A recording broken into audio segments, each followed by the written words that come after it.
Hey guys, in this quick video I'm going to show you how you can factory reset a Fenix 8 Pro. You most likely would want to do this if you're selling or returning the watch.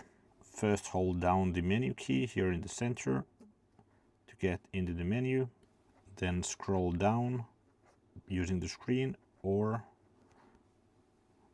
the button, go to watch settings and go all the way down, system, select system, and go down until you find restore and reset. Select it and then go down to reset, and you want to do delete data and reset settings.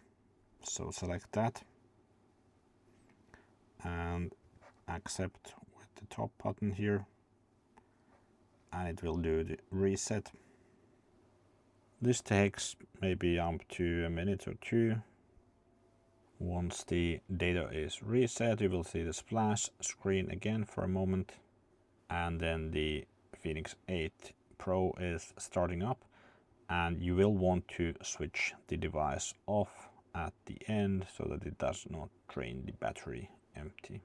And when everything is done, you will see the language selection, but instead just hit the top left button to go to power off. And once the device is off, it's ready for packaging. Thanks for watching.